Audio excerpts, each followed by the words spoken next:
Hello to all the students, and we are covering today haloalkanes and haloarenes from the NCERT, especially from the NEET and JEE mains point of view mainly. JEE mains में भी काफ़ी हद तक आपका NCERT based question ही आते हैं, आपको पता ही है ऑब्वियसली। और सिंपल चीज़ जो मैं हर लेक्चर में बोलता हूँ, दोबारा बोल दे रहा हूँ अभी भी, NCERT के बाहर की चीज़ें करने में फ़िलहाल टाइम वेस्ट मत करो, specially if you are just appearing batch, जो अभी आपका 1 महीने 2 महीने में एग्ज़ाम है। अभी आपका जेई का मार्च अटैम्प्ट है, उसके बाद नीट वालों का भी एग्ज़ाम है और बोर्ड्स भी आ रहे हैं, जो भी है। तो प्लीज़ बाहर की चीज़ें, एनसीईआरटी के बाहर की एक्स्ट्रा चीज़ें पढ़ने में, ज़्यादा हीरो हीरोइन बनने में टाइम वेस्ट मत करना, आपकी भलाई के लिए बोल रहा हूँ। एक्स्ट्रा चीज़ें हम पढ़ेंगे, बट वो अलग नॉलेज के लिए अलग चीज़ है, वो बाद में हम डिस्कस कर सकते हैं, बट फिलहाल हमारा फोकस एनसीईआरटी पे होना चाहिए, ठीक है। तो चलो, without wasting any time, let's directly get into the chapter. चलो ध्यान से देखेंगे। हेलो एल्केन्स और हेलो अरीन्स में पहले तो ये समझ लेते हैं कि ये होते क्या है बॉस। तो आप लोगों को ये पॉइंटर दिख रहा होगा, मैं हर एक जैसे चीज़ें लिखते जा रहा हूँ, अपनी एनसीईआरटी सामने रखना, हर एक चीज़ मार्क करना, समझना, जो जो नोट्स बाजू में लिख रहा हूँ वो भी लिख कर रखना। पॉइंट्स हैं इंपॉर्टेंट, एमसीक्यूज में डायरेक्टली पूछे जाएंगे। चलो, हेलो एल्केन्स क्या है? तो ये एल्केन्स के, यानी कि हम बोल सकते हैं एलिफैटिक के डेरिवेटिव है बच्चों, यानी कि ये किसमें, ये एलिफैटिक वाले कंपाउंड्स के डेरिवेटिव्स हैं, ठीक है। एलिफैटिक हाइड्रोकार्बन्स के कौन से डेरिवेटिव? ऑब्वियसली यार हैलोजन डेरिवेटिव है, सीधी बात है ना, ये तो नाम से ही पता चल रहा है कि एलिफैटिक हाइड्रोकार्बन्स में से आप एक हाइड्रोजन को हटाकर एक हैलोजन लगा दो। हाइड्रोजन को हटाकर क्या लगाओ? हैलोजन लगा दो। तो एक लगाओगे तो मोनो, दो हाइड्रोजन निकाल के दो हैलोजन लगा दोगे तो डाई हैलो, तीन लगा दोगे तो ट्राई हैलो, और ऐसे बढ़ते जाएगा। उसमें से एक इंपॉर्टेंट चीज़ जो आपको ये नोट करनी है कि मोनोहैलोजन डेरिवेटिव्स, कौन से? मोनोहैलोजन डेरिवेटिव्स जो होते हैं, यानी कि जिसमें केवल आपने एक हाइड्रोजन निकाल के एक एक्स लगाया होता है। एक्स कुछ भी हो सकता है ना, क्या क्या हो सकता है? Fluorine, chlorine, bromine, iodine. Astatine हम लोग कंसिडर नहीं करते, क्यों नहीं करते? क्योंकि वो रेडियो एक्टिव होता है ऑब्वियसली, है ना, तो वो नहीं कंसिडर किया जा सकता। Fluorine, chlorine, bromine, iodine, एस्टेटीन। फिर फर्स्ट क्लास बिरयानी I8, ऐसे याद रखना है आपने, ठीक है। तो मोनोहैलोजन डेरिवेटिव्स को हम लोग क्या, किस नाम से जानते हैं? मोनोहैलोजन डेरिवेटिव्स को हम लोग एल्काइल हैलाइड्स के नाम से जानते हैं, और हमारा मेन फोकस इसके ऊपर रहेगा, बिकॉज ज़्यादातर हमारे रिएक्शंस एल्काइल हैलाइड्स के। पहली बात तो ये समझ लेना। दूसरा हैलो एरीन्स, तो ठीक है, आपने बोला ओके। हैलो एल्केन्स जो है वो एलिफैटिक के डेरिवेटिव थे, हैलो एरीन्स ऑब्वियसली एरोमेटिक, यानी कि आप बोल सकते हो बेंजीन के डेरिवेटिव्स थे। कैसे? सेम फंडा, हाइड्रोजन हटाया और एक्स उसकी जगह पे लगा दिया, सिंपल है, ओके। तो ये तो बहुत ही बेसिक डेफिनेशन हो गया, जो आपको यहाँ पर सीधा सीधा मार्क कर लेना है। Replacement of hydrogen in aliphatic और aromatic by halogen forms alkyl halide, that is halo alkane, and aryl halide, that is halo arene. देखिए एक चीज़ आपको, जैसा मैंने कहा बच्चों, कि थोड़ी सी यहाँ पर गलत दी हुई है। Alkyl halide is not all halo alkanes, ठीक है। Alkyl halide is only mono halo alkanes, ठीक है ना, वो चीज़ थोड़ी सी ध्यान दे देना, ओके। हैलो एल्केन्स में sp3 हाइब्रिडाइज कार्बन है। क्यों ऐसा है? चलो देखते हैं बॉस। तो ये एल्केन से डिराइव्ड है, जैसे कि अगर आपके पास मीथेन है, मीथेन से आपने किया मिथाइल, एक हाइड्रोजन हटाया और उसकी जगह पर एक क्लोरीन लगा दिया। तो इस कार्बन की हाइब्रिडाइजेशन कैसी, आपको पता है एल्केन्स में कार्बन की हाइब्रिडाइजेशन कैसी होती है बच्चों? sp3 होती है। तो यहाँ पर क्या मैं बोल सकता हूँ कि जो CX बॉन्ड है, ध्यान से देखना, जो CX बॉन्ड है उसमें कार्बन की हाइब्रिडाइजेशन कैसी है बच्चों? sp3 टाइप की, ध्यान से देख लेना, ओके। तो हैलो एल्केन्स में sp3 हाइब्रिडाइज वाला कार्बन आइटम होता है, जो किससे जुड़ा हुआ होता है? हैलोजन से जुड़ा हुआ होता है, यानी हमारा फंक्शनल ग्रुप जो है ना, हैलोजन, उससे जुड़ा हुआ होता है। हैलो एरीन्स में क्या होता है बच्चों? तो हैलोजन आइटम जो है वो अटैच टू sp2, ओके। ये भी पता है आपको? नहीं पता तो अभी सीख लो, ठीक है। तो अगर आप देखो कि ये बेंजीन रिंग है आपके पास, और इसका X से यहाँ पर बॉन्ड बना हुआ है, ध्यान से देख लेना। बेंजीन रिंग है और उसका क्या हुआ है? X के साथ में बॉन्ड बना हुआ है, ध्यान से फिर से देख लो। अगर आपके पास बेंजीन रिंग है इस तरह से, और उस बेंजीन रिंग में क्या लगा हुआ है, देखो बीच में सर्कल बना देता हूँ, यहाँ पर आपका सपोज लेट्स से Br लगाया हुआ है, ठीक है। तो अगेन यहाँ पर ये जो CBr बॉन्ड है, ये किस टाइप का है बच्चों? तो आप देखेंगे कि सर ये तो sp2 कार्बन है। क्यों? क्योंकि बेंजीन के सारे कार्बन कैसे होते हैं? sp2 होते हैं, हमको पता है। तो ये sp2 टाइप का कार्बन होता है। तो यहाँ पर ये बहुत ही इंपॉर्टेंट पॉइंट हो जाता है आपका। कौन सा पॉइंट देखें ज़रा, देखो हैलो एरीन्स में कौन सा sp2 टाइप का है, और हैलो एल्केन्स में कौन सा sp3 टाइप का कार्बन होता है, जो मेन फंक्शनल ग्रुप से जुड़ा हुआ है, ध्यान से, मतलब कहना कॉल इट अल्फा, जो फंक्शनल ग्रुप से जुड़ा हुआ है वो अल्फा ऑब्वियसली है ना, वो तो हम लोग बोल ही सकते हैं ना, सीधी बात है। बाकी सब टाइम पास है, छोड़ दो। नीचे आ जाओ सीधा, एक एग्जांपल उन्होंने दिया एप्लीकेशन के इसमें, जहाँ पर उन्होंने क्लोरामफेनिकॉल का एग्जांपल दिया। क्लोरामफेनिकॉल, ये क्या है क्लोरामफेनिकॉल? ये देखो वहाँ पे उन्होंने आगे लिखा भी है, प्रोड्यूस बाय माइक्रो ऑर्गेनिजम्स, यानी कि ये एंटीबायोटिक होता है। क्या होता है ये? एंटीबायोटिक। अभी बायोलॉजी में मैं आपको ये ऑलरेडी पहले बोल भी चुका हूँ बहुत सारे टॉपिक्स में कि एंटीबायोटिक्स क्या है, दीज आर सब्सटेंसेज और chemicals produce by one micro organism that kill another micro organism. तो हमारे बड़े काम के आते हैं ये, ठीक है ना। So they are produce by microbes. It is effective for the treatment of typhoid fever. छोटे छोटे एमसीक्यू में डायरेक्ट पूछ सकते हैं, खास करके obviously NEET point of view से। यस, आप पीसीबी स्टूडेंट हो तो आपको डेफिनेटली पता होना चाहिए, और आपको पूछेंगे कि भाई क्लोरामफेनिकॉल किसका ड्रग है। इसको हम लोग डीओसी बोलते हैं, ठीक है। मेडिकल टर्म्स में जब आप मेडिकल डेंटल कॉलेज में आगे जब पढ़ने जाओगे तो आपको ये पढ़ाएंगे फार्माकोलॉजी सेकेंड ईयर का जो सब्जेक्ट होता है उसमें ये पढ़ाया जाएगा कि क्लोरामफेनिकॉल जो है वो डीओसी यानी ड्रग ऑफ चॉइस होता है फॉर थायराइड फीवर। इसको हम लोग डीओसी बोलते हैं, ठीक है। तो ये कभी कभी एमसीक्यू में वो पूछ सकता है, which of the following is drug of choice, DOC for typhoid. तो आंसर आपका क्लोरामफेनिकॉल आप मार्क करोगे। और एक एग्जांपल है जैसे कि थायरॉक्सिन। थायरॉक्सिन में आयोडीन होता है, ठीक है। ये हम लोगों ने अगेन बायो में काफ़ी डिटेल में पढ़ा हुआ है। बायो में अगर आपको याद हो तो T3 एंड T4 है ना, ट्राई आयोडोथायरोनिन और टेट्रा आयोडोथायरोनिन, ये दो टाइप के आपके T3 और T4 को आप क्या बोलते हो? थायरॉक्सिन ही बोलते हो, है ना। तो आपको पता ही है। तो T4 का नाम है थायरॉक्सिन, ये याद रखना। T4 का नाम है आपका थायरॉक्सिन बच्चों। अच्छा, अगर थायरॉक्सिन जिस पेशेंट के बॉडी में कम रहेगा, डेफिशिएंसी रहेगी, तो उसको अपन क्या बोलेंगे? उसको क्या हुआ है? गॉइटर। गॉइटर क्या है? Enlargement of the thyroid. ये छोटी छोटी चीज़ें हैं, खास करके जैसा मैंने कहा कि नीट पॉइंट ऑफ व्यू से तो ये बहुत ही इंपॉर्टेंट है कि भले वो केमिस्ट्री में दी हुई है यहाँ पर, but they will expect you to know these things as a PCB student, है ना। तो goitre is what? Enlargement of the thyroid, है ना। आपको नेक में ये थ्रोट एरिया में यहाँ पे क्या दिखता है? स्वेलिंग दिखती है ना। एनलार्जमेंट ऑफ थायराइड, ठीक है, enlargement of thyroid. In fact biology में हम लोग एंडेमिक गॉइटर एक अलग वैरायटी भी पढ़ते हैं उसकी, है ना, और एक्सोफ्थैल्मिक गॉइटर, बहुत सारे अलग अलग टाइप के गॉइटर्स होते हैं। सिंपल गॉइटर भी होता है।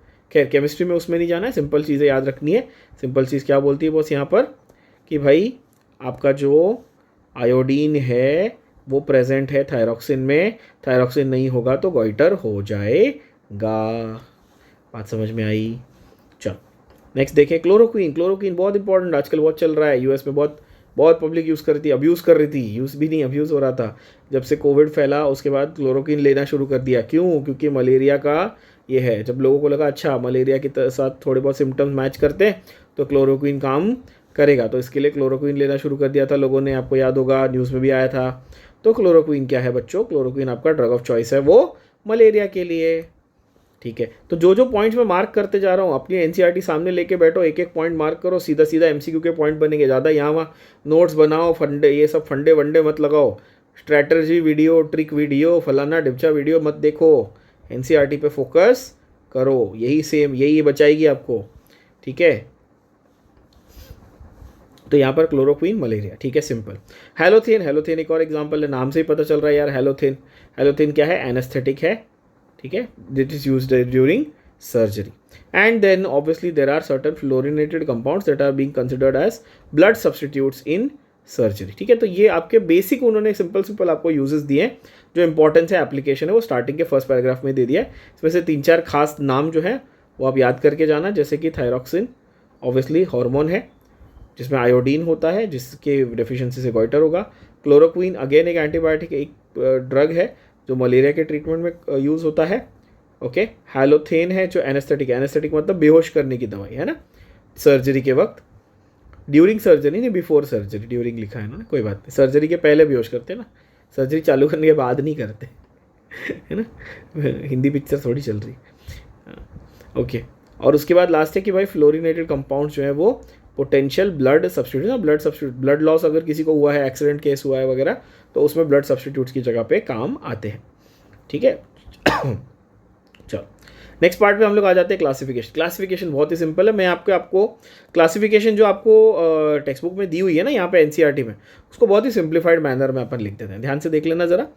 अगर आप बोलो कि आपके हैलोजन डेरिवेटिव्स को मुझे क्लासीफाई करना है ना, तो मैं पहले तो बोलूँगा कि अच्छा भाई ये हैलो एल्केन्स होते हैं। अब बोलोगे वाह सर अभी तो ये तो नाम लिख दिया आपने चैप्टर का, हाँ बरोबर है। हैलो एल्केन्स और हैलो एरीन्स, ये तो हैलोजन डेरिवेटिव्स हुए ना हाइड्रोकार्बन के। अच्छा, हैलो एल्केन्स जो होते हैं बच्चों, इसको आप दो टाइप से क्लासीफाई कर सकते हो, ठीक है ना, इसको दो टाइप से। एक तो नंबर ऑफ हैलोजन के हिसाब से क्लासीफाई करते हो। कैसे? नंबर ऑफ हैलोजन मतलब एक हैलोजन है तो मोनो, दो है तो डाई, तीन है तो ट्राई, वैसे। और दूसरा है आपके नेचर ऑफ कार्बन पे, है ना, प्राइमरी नेचर ऑफ कार्बन पे। कैसा? प्राइमरी, सेकेंडरी, टर्शरी, है ना। तो इसको प्राइमरी, सेकेंडरी, टर्शरी बोल सकते हो, और इसको आप मोनो, डाई और ट्राई बोल सकते हो। इजी है बहुत। और हैलो अरेंज जो है ना, इसको भी आप मोनो, डाई और पॉली बोल सकते हो, है ना, मोनो, डाई और पॉली। अच्छा, ट्राई यानी कि 3 और मोर को अपन पॉली बोलते हैं, मैनी, ठीक है। मोनो तो ठीक है, आपको पता ही है, मोनो तो सिंपल है। डाई में ना इसमें 3 वैरायटी और होती है ना, ऑर्थो, मेटा और पैरा। चलो, अभी ये जो मैंने आपको एक ब्रीफ समरी दे दी, अब हर एक को समझते कि भाई एनसीईआरटी में किस तरह से दिया हुआ है। अच्छा, मोनो, डाई और पॉली, जैसा अभी बता दिया। पॉली कब यूज़ किया? ट्राई टेट्रा के लिए पॉली यूज़ किया। कैसे? 1, 2 और मोर हैलोजन, जैसे कि C2H5X। नाम लिखते जाओ, नाम लिखोगे अपनी टेक्स्ट बुक में एज इट इज़ नाम लिखोगे तो क्लैरिटी आती जाएगी। ये देखो हैलो, क्या है ये? हैलो इथेन है, चेक कर लो, IUPAC नेम, हैलो इथेन। क्या है बच्चों? हैलो इथेन है। ये क्या है? तो ये डाई हैलो इथेन है ना, स्पेसिफिक। तो उन्होंने आपको जेनरिक नाम दिया, देखो mono halo alkane, but generic लिखने की जरूरत है क्या? C2H5 दिया है ना यार, तो आप स्पेसिफिक लिखो ना, हैलो इथेन, तो ये डाई हैलो इथेन, तो ये ट्राई हैलो प्रोपेन। चेक कर लो ज़रा, समझ में आई बात, हाँ कि ना? बहुत ही सिंपल चीज़ बोला मैंने। वैसे ही यहाँ पर mono halo arene, di halo arene, tri halo arene, simple है। But we are not focused on that, we are focused on next something else which is very very important, that is the compounds containing. और एक अलग तरीके से उन्होंने classify करके दिया आपको कि भाई जिसमें sp3 वाला कार्बन विद एक्स है। ये तो मैंने शुरुआत में ही बोल दिया, तो कैसा बोल सकता है sp3 वाला कार्बन विद एक्स? मतलब ये तो वो हैलो एल्केन्स को ही क्लासीफाई कर रहे। बोलो हाँ कि ना? हाँ, अब बोलोगे हाँ, अभी तो आपने बोला था सर कि हैलो एल्केन्स में sp3 वाला कार्बन होता है, यही तो हुआ बात। तो हैलो एल्केन्स को उन्होंने क्लासीफाई करा। कैसे किया? देखो, तो एक हाइड्रोजन हटाया और एक एक्स लगाया, मतलब फॉर्मूला क्या बना? CnH2n+2 था एल्केन में, एक हाइड्रोजन हटाया, 2n+1 हुआ, और उसकी जगह एक हाइड्रोजन लगाया एक्स। अच्छा, एल्काइल हैलाइड कैसा बोलेंगे उसको? Primary, secondary, tertiary. इसका मतलब क्या? अगर हैलाइड ग्रुप प्राइमरी कार्बन को अटैच्ड है, हैलोजन ग्रुप सेकेंडरी कार्बन को अटैच्ड है, हैलोजन ग्रुप टर्शरी कार्बन को अटैच्ड है। जिन बच्चों को ये भी नहीं पता कि प्राइमरी, सेकेंडरी, टर्शरी क्या है, वो यहाँ ध्यान से देखना। आपके पास आर ग्रुप एक है कार्बन से, एक आर ग्रुप जुड़ा हुआ है, एक एल्काइल ग्रुप जुड़ा हुआ है, तो वो प्राइमरी है। 2 एल्काइल ग्रुप जुड़े हुए हैं, देखो ज़रा, तो क्या है? सेकेंडरी। और 3 एल्काइल ग्रुप जुड़े हुए हैं बच्चों, तो क्या है? टर्शरी। सिंपल है, प्राइमरी, सेकेंडरी, टर्शरी। अब नेक्स्ट वाला जो है ना, ये काफ़ी इंपॉर्टेंट है, देखना, एलाइलिक, विनाइलिक, बेंजाइलिक। ये जो है ना, ये पार्ट काफ़ी इंपॉर्टेंट है, इसमें बच्चे थोड़े से कंफ्यूज हो जाते हैं। आपको कंफ्यूज नहीं होना है, मैं क्लैरिटी आपको दे देता हूँ, ध्यान से देख लेना। एलाइलिक को सिंपल भाषा में कैसे आप याद रखेंगे, ठीक है, बहुत सिंपल भाषा में, ध्यान से देखना। इट इज़ वो सब वो बोलता है कि सर एलाइलिक कार्बन से अटैच्ड है, तो आप सबसे पहले सवाल तो ये लिखा तो सर ये एलाइलिक कार्बन होता क्या है? अगर आपके दिमाग में ये सवाल है कि ये एलाइलिक कार्बन, इन्होंने तो लिख दिया हाँ एलाइलिक कार्बन, ये होता क्या है एलाइलिक कार्बन, पहले ये तो बता दो। तो एलाइलिक कार्बन आप ऐसे याद रखेंगे बच्चों, functional group bonded to, functional group bonded to sp3 bonded to sp2, functional group bonded to sp3 carbon bonded to sp2 carbon. अब ध्यान से सोचना और समझना क्या बोल रहा है। फंक्शनल ग्रुप किससे जुड़ा हुआ है? sp3 टाइप के कार्बन से। वो किससे जुड़ा हुआ है? sp2 टाइप के कार्बन से।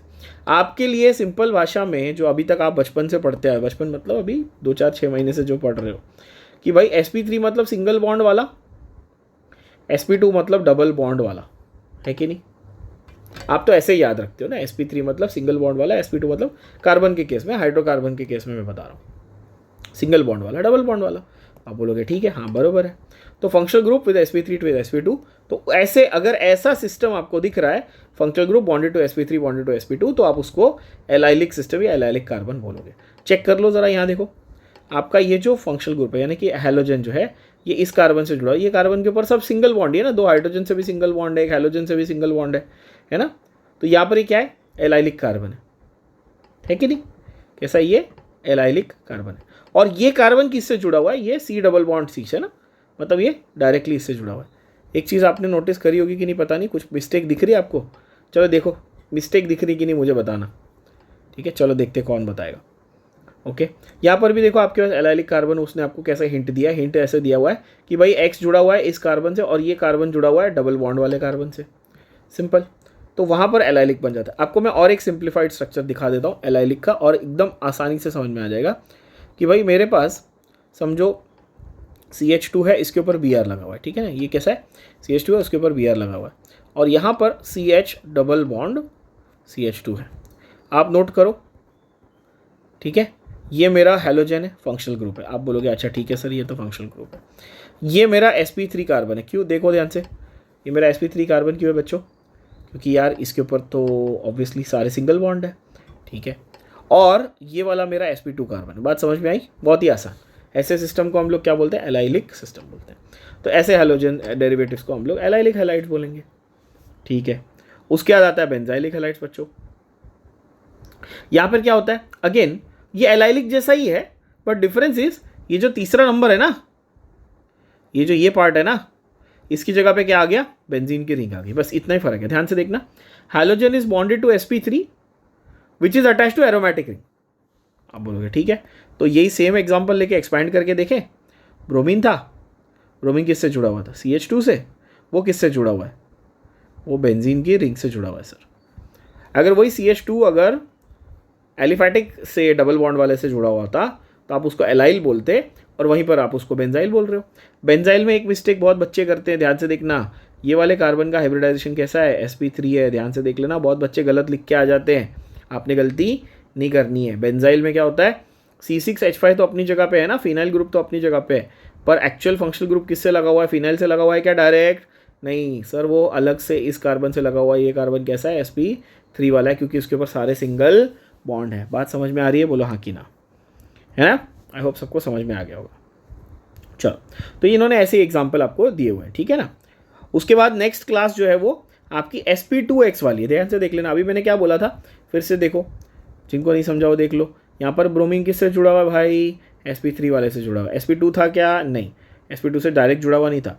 पर यहाँ पर क्या बोल रहा है, नेक्स्ट कैटेगरी में x किससे जुड़ा हुआ है, फंक्शनल ग्रुप किससे जुड़ा हुआ है, sp2 वाले कार्बन से जुड़ा हुआ है बच्चों, है कि नहीं। चलो देखते, तो विनाइलिक हो गया। विनाइलिक में क्या बोलता है भाई, sp2 हाइब्रिडाइज कार्बन से है और ये जुड़ा हुआ है directly carbon to carbon double bond, directly carbon to carbon double bond. तो आप बोलोगे ठीक है सर, तो ऐसा तो कौन सा हमारे पास कंपाउंड है, ये देखो हमारे पास बहुत ही पॉपुलर कंपाउंड है। ओरिजिनली हमारे पास क्या था, ईथीन था, ओरिजिनली क्या था, ईथीन था। मैंने ईथीन में से एक हाइड्रोजन निकाला और उसकी जगह पे एक क्लोरीन लगा दिया।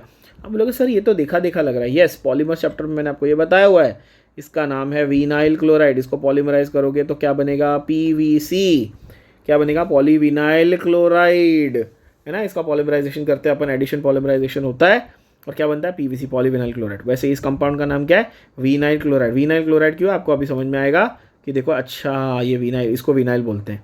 तो जैसे कि मीथेन में से हाइड्रोजन निकाला तो मिथाइल, इथेन में से निकाला तो इथाइल, तो इथीन में से निकाला, इथीन में से निकाला तो विनाइल। बात समझे कि नहीं समझे, है कि नहीं, है ना। PVC की पाइप, फिनोलेक्स पाइप की ऐड आती है ना, हमारे सैल्मोन भाई ना, कभी कभी बिग बॉस से उनको फुर्सत मिलती है तो जाते हैं एडवर्टाइजमेंट करने, ठीक है, मतलब बिग बॉस से फुर्सत लेके ज़रा कभी कभी मतलब डियर वियर मार लेते हैं, थोड़ा सा लोगों पे गाड़ी वाड़ी भी चढ़ा लेते हैं कभी कभार, ठीक है। और फिर उसके बाद फिर T-शर्ट पहन के आ जाते हैं, बीइंग ह्यूमन का मस्त अपने, ओके। चल ठीक है, that was just a joke. नहीं तो पता चला सलमान फैंस आ जाएंगे झगड़ा करने के लिए, इतना टाइम नहीं मेरे पास फालतू।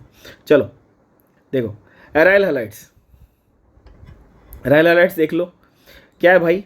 एराइल हैलाइड्स में तो ये विनाइलिक की तरह ही सिमिलर है, जैसे बेंजाइलिक और एलाइलिक सिमिलर था। आप बोलोगे सर बेंजाइलिक एलाइलिक कैसे सिमिलर था, क्योंकि दोनों में फंक्शनल ग्रुप sp2 sp3 और फिर sp2 वैसे जुड़ा हुआ था। देखो ध्यान से, दोनों में सीक्वेंस क्या था बच्चों ध्यान से देखना, sp2 फिर sp3, ऐसा था ना सीक्वेंस, है ना। फंक्शनल ग्रुप टू sp3 वो टू sp2, ऐसा सीक्वेंस था हमारा, है ना। यहाँ पर भी वही था भाई, functional group to sp3 to sp2, ऐसा था।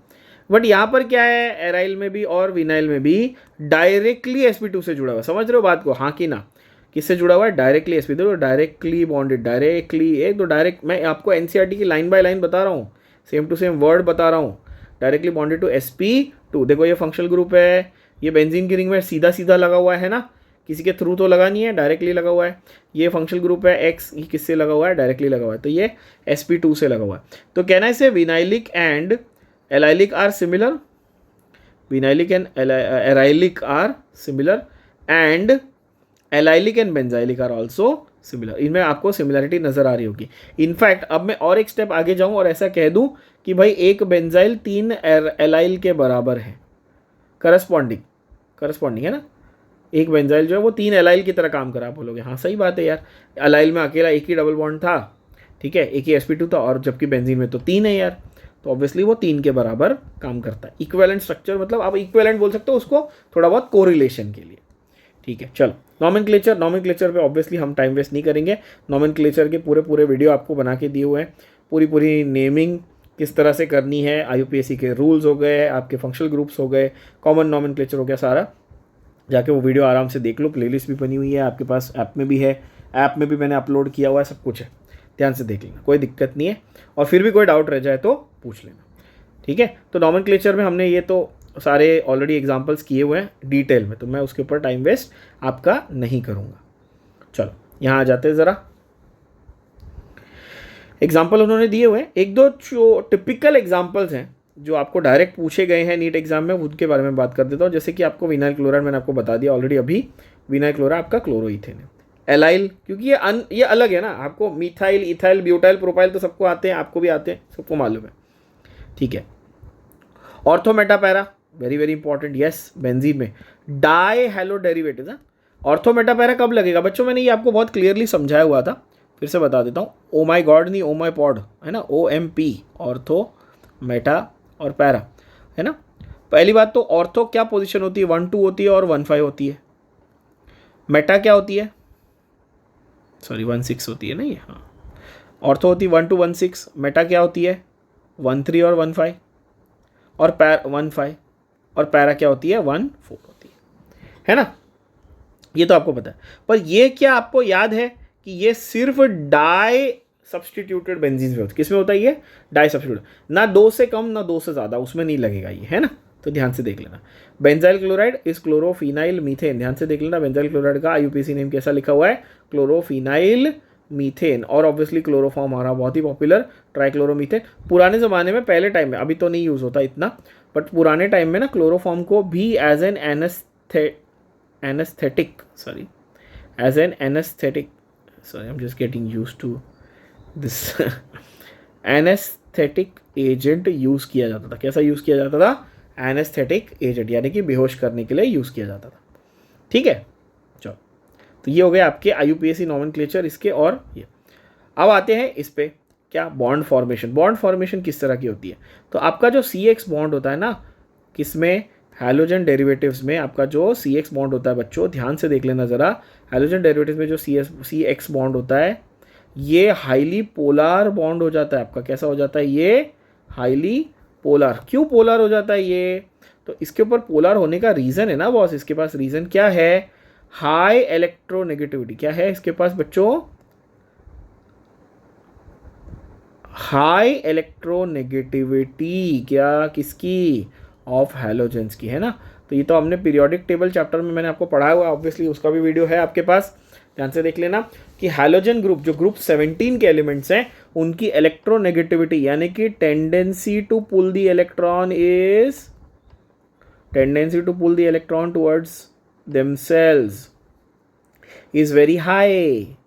तो बिकॉज इट इज़ हाई, तो क्या होता है, वो हाई होने की वजह से यहाँ पर आप देखोगे तो डेल्टा नेगेटिव चार्ज आपका डेवलप हो जाता है ना, डेल्टा नेगेटिव। क्यों, क्योंकि वो जो इलेक्ट्रॉन पेयर इन दोनों के बीच में शेयर्ड है बच्चों, वो कहाँ जा रहा है, वो एक्चुअली उसकी डेंसिटी जो है वो शिफ्ट हो रही है टुवर्ड्स द हैलोजन।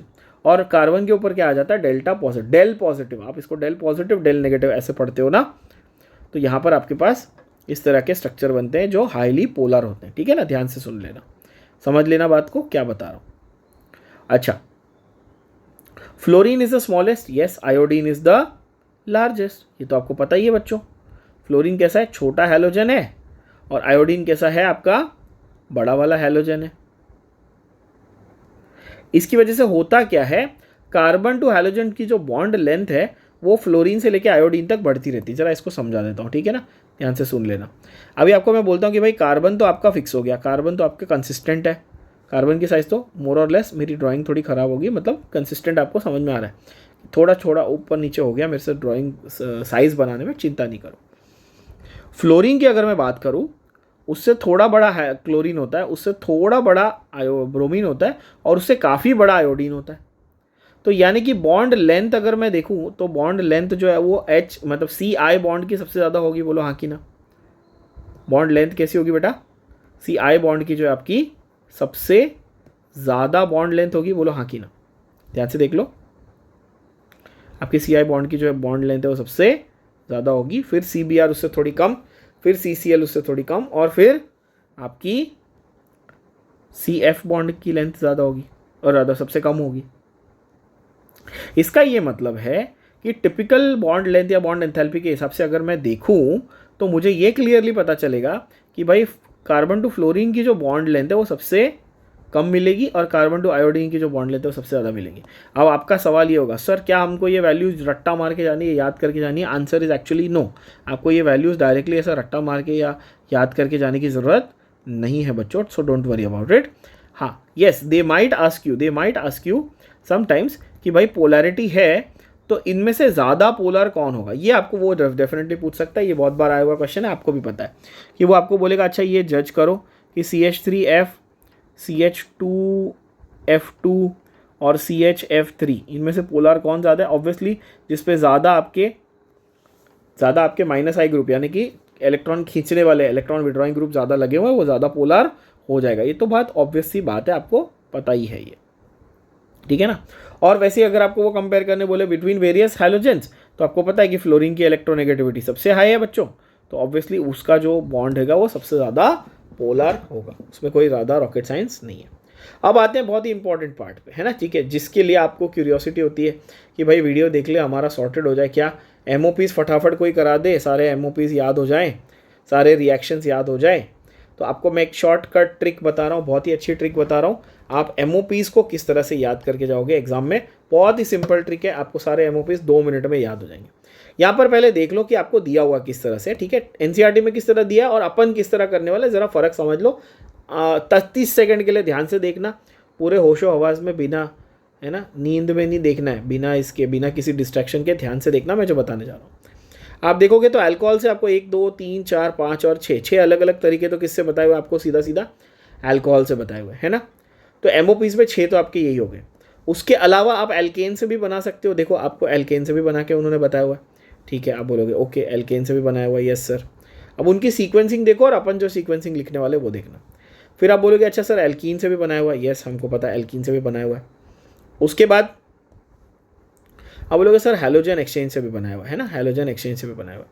तो उन्होंने हैलोजन एक्सचेंज में आपको फिंकलस्टाइन दिया है और आपको उसके आगे उन्होंने स्वार्ट्स भी दिया हुआ है। ध्यान से देख लेना, मैं आपको NCERT के हिसाब से ही बता रहा हूँ, जैसे मैं आपको बार बार कहता रहता हूँ भाई मैं तो NCERT को ही मानता हूँ, ठीक है, ऑब्वियसली। क्यों? बिकॉज मुझे पता है कि पेपर उसमें से आने वाला है। तो अगर आपको इंप्रेस करने के लिए हाई फंडू बड़े बड़े रिएक्शन बोल के चला जाऊँ, ठीक है, मैं आपको बोलूँ अच्छा इसमें फ्रैंकलैंड रिएक्शन भी कर लो, बर्च रिडक्शन भी कर लो, कोल्बीज इलेक्ट्रोलिसिस कर लो आप इसका, ये सब नॉनसेंस बातें, ये सब नहीं करनी है आपने बात करनी है NCERT, जो NCERT में दिया मैं उसकी बात कर रहा हूँ, ध्यान से देख लेना। NCERT में आपने देखा कि MOPs आपको कौन सी दी है, आपको समझ में आ गया।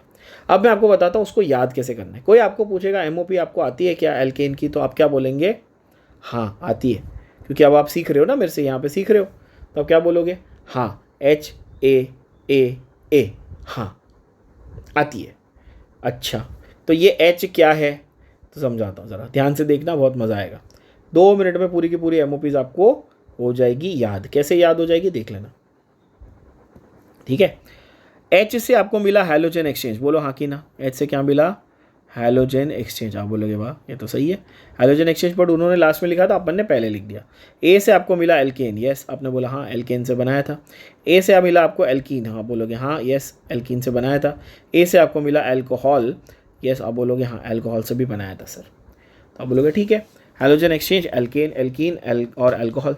ठीक है। अब अगेन इसमें क्या होता है, देखो नीट की एग्जाम में, अब जेई में क्या होता है कि जेई में तो आपको वो रिएक्शन मैकेनिज्म, और खास करके एडवांस की अगर मैं बात करूँ तो आपको रिएक्शन मैकेनिज्म और स्टेप बाय स्टेप और ये वो अगर बहुत सारे कुछ पूछते हैं। बट आप नीट के एग्जाम में देखोगे तो आपको मैकेनिज्म जो है ना, वो एसिडिक बेसिक स्ट्रेंथ कैलकुलेट करने के लिए वो टाइप के जो क्वेश्चन है ना, जहाँ पर सीक्वेंसिंग की बात आती है, तो उसमें वो आपको पूछता है। बट यहाँ पर एमओपीज वगैरह में वो आपको एक्चुअली क्या पूछता है कि भाई ये एक्स लिया था, इसको इसके साथ वाई के साथ रिएक्ट किया था, जेड बना था, एक्स को आइडेंटिफाई करो, वाई को आइडेंटिफाई करो, जेड को आइडेंटिफाई करो। आई होप आप लोगों को समझ में आ रहा है। वो आपको बोलेगा कि भाई मैंने आर एक्स लिया, सोडियम इन ड्राई ईथर के साथ किया, बताओ प्रोडक्ट क्या है।